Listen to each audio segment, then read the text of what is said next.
Hello everybody, this is Refresh, and I'm here to take a look at the Land's Wrath Commander deck for Magic the Gathering from the Zendikar Rising set.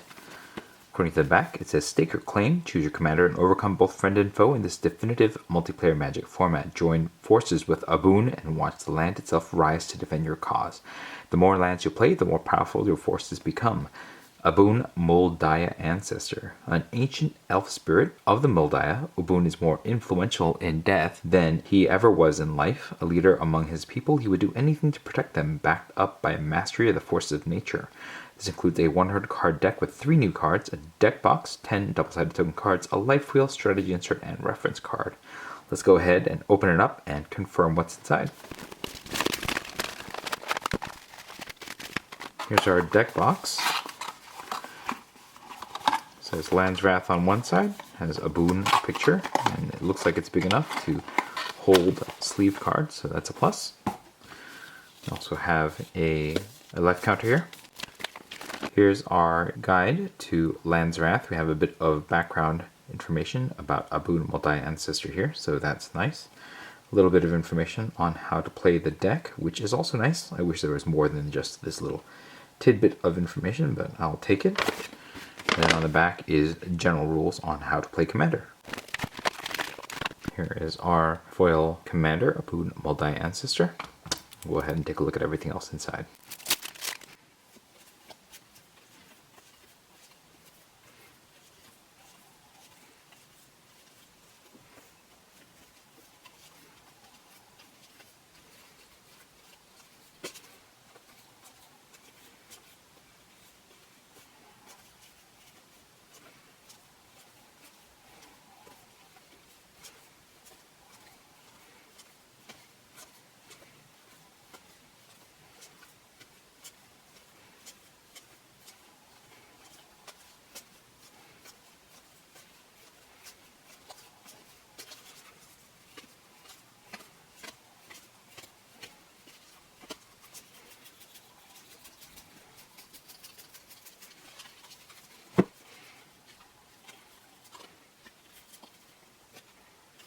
There's also a tip card with a reminder of your phases and popular Magic formats on the back. And that is everything in this particular deck. We'll go ahead and sleeve this up and play it against its rival, and I'll be back to let you know what I think. So I've had a chance to play with this deck a bit, and here are my thoughts. The most important thing to look at in this deck is to look at its commander, who is trying to do 2 things. One, it cares about you having lands, because it'll always turn one of your lands into an elemental if you wanted to. And then whenever you play a land, which is something that you're going to want to do a lot with this deck, you're going to put a +1/+1 counter on any target creature. However, the bigger the Aboon is, the bigger the land that you're creating is. And so there is a strong incentive to put those counters on Aboon. This is a landfall deck, but there's actually a secret hidden sub-theme here that's also not so hidden once you take a look at the cards. But the landfall part is the most important part, and you can tell because these are all the landfall payoffs, and some of these are also enablers, and then these are all the enablers which let you play more lands, get more lands, and even the lands here can help with that. And so this is one of the great things about this deck, is that what cards are normally not that great in this particular format become a lot better. I mean, some of the cards are just generally good, like the bounce lands like the Selesnya Sanctuary. What this lets you do is that you can play a Selesnya Sanctuary and then you pick up a land and then you have another land to play on the next turn, which triggers all your landfall cards. In addition, cards like Evolving Wilds is 2 triggers for your landfall. So you play it, you tap it, you sack it, then you get another land, and so it lets you trigger your landfall twice. And so these kinds of cards that let you search up additional lands actually become a lot more powerful in this particular deck, which makes these particular cards a lot more interesting and worthwhile. There are a handful of tap lands here as well, and these are a little less interesting, but the nice thing about these gates in particular, and less some of these other tap lands, is that the gates can actually be searched up by one of these ramp cards. And so the other thing that this deck is doing is ramping. And ramping specifically by getting lands and then putting them onto the battlefield. So a lot of these cards give you the ability to either play more lands on your turn or to search out lands from your deck or your graveyard to put them onto the battlefield as well. which in turn triggers all of these cards that have landfall or the cards that otherwise care about lands. For example, you have removal cards like Ground Assault, Treacherous Terrain, and Struggle, which deal damage equal to the number of lands you control. And so not everything cares necessarily about landfall triggers per se, but all of these cards give you some sort of benefit to either having more lands or playing more lands. And some of these effects are very, very strong. For example, the Rampaging Balos ability to kick out 4/4 every time you play a land makes all of your land drops a lot more worthwhile and interesting. And so I really like the synergy between here, and this lets you ramp, which means that your more expensive cards are actually relatively easy to cast. And one of the things about having a deck that is focused on ramp is that you don't need to have a lot of artifacts that do ramping. Now, it did include 2 of the best of the more available ramping artifacts here, but you don't need a lot of them because most of your cards are interested in doing that in some way, shape, or form. The other minor sub-theme that this deck supports is +1/+1 counters. And so because Ubun put +1/+1 counters around, you're going to have a handful of cards here, not a lot, but a handful of cards that either reward you for having +1/+1 counters or give you the ability to get more +1/+1 counters on your creatures. And so this is, I think, not a great sub-theme, but it does do something important. For example, if you're able to spread your +1/+1 counters around, cards like the Abzan Falconer or the Lead Scale Guard let you get through a lot easier. You can get rewarded by drawing cards for the Inspiring Call, and then there's other ways of just getting counters onto the battlefield and then making your creatures a little stronger. Again, this works with a boon, but it is not the most wonderful thing in the world in this particular deck. There is also the Evolution Sage here, which lets you proliferate to get you the ability to put even more counters on things that already have counters on them. So there's a minor synergy between the +1/+1 counters beyond just a boon, but it is a minor sub-theme, and I kind of wish that it was gone.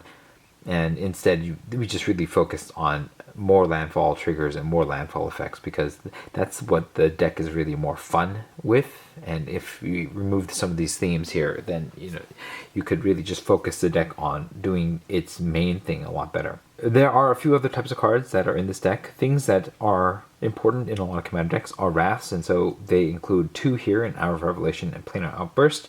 The Planar Outburst is particularly interesting because it also cares about lands in the sense that you can turn one of your lands into a creature after you destroy all non-land creatures. And so one of the things about Planar Outburst that is particularly good is that it destroys all non-land creatures. And your deck is actually suited to making land creatures with a handful of the cards that are here. And other utility cards that are in your deck are a bit of removal here in terms of Banishing Light, Condemn, Crush Contraband, which is a artifact enchantment removal, and Sylvan Reclamation, which is a artifact or enchantment removal as well. This one actually is a great card in this deck because you can basic land cycle, so it's another way of getting lands, and so I like how that plays in with the themes here. The other 3 are just kind of generic, and they're not like the best in their particular type of removal, but sometimes you just need removal. Here we have some card draw or card selection. Some of these are good and some of these are less good. So Harmonize is obviously just draw 3. Not always the best in Commander nowadays, just because the power level of the format has continued to go up. But it's card draw, and sometimes you need card draw, and so I don't mind that those are in here. Some of the things that I'm a little less keen on include the Sandstone Oracle and the Keeper of Fables. The Sandstone Oracle costs 7, and you do get a 4/4 flyer, but you are just drawing cards to let you catch up to a target opponent, and I just feel like it's just better to have cards that let you draw cards instead of putting this giant 7 mana like creature into the game that lets you do that. And then Keeper of Fables cares about non-human creatures dealing combat damage to a player to draw cards, and then you just draw 1, right? And there are a surprising number of humans here, and so I kind of wish that there was just some other way to draw cards here as well. Finally, we have 3 cards here. The Acidic Slime is just another kind of weird removal spell, and so it's here just to do that. And then you have a general purpose utility spell in the Naya's Charm, which can deal damage to a creature, return a card from a graveyard to your hand, or tap all your opponent's creatures so that you can go swing or prevent your opponent to swing, whichever way you go. And I guess the flexibility of that, since you're already playing Naya, I guess is alright. Sun Titan here doesn't really play into the game's themes. I mean, I guess you can, when you enter the battlefield attack, grab a land from your graveyard and put it on the battlefield, but it's not like specific to lands. It doesn't care about lands in particular, and so I put it over here in the general utility because you could grab like a 3-drop or something and put that onto the battlefield as well. Thematically, I mean, it's a strong card, so I'm not going to say that you should cut it from the deck or anything like that, but it doesn't feel thematically wonderful for this deck, and I kind of wish that more of the deck were more thematically cohesive. I still think that it is fun. Like this, when this deck goes off, it can do some really bonkers things, and you can see some of those things in the playlist of games that I've made for Zendikar Rising where I play with this particular deck, and when it goes off, this deck goes bonkers, getting tons of tokens off of the token generators there, or getting a lot of +1/+1 counters, making giant creatures because they care about the number of lands you have, like Multani. So it's a bit of a Timmy deck, and it can be fun if that is the style of deck that you enjoy.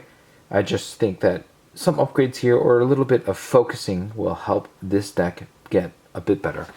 So that is my thoughts regarding Abun's deck here. If I'm pronouncing that wrong, please let me know. If you have any experience with this deck as well, or suggestions for upgrades that you would like to share, you can put those in the comments below.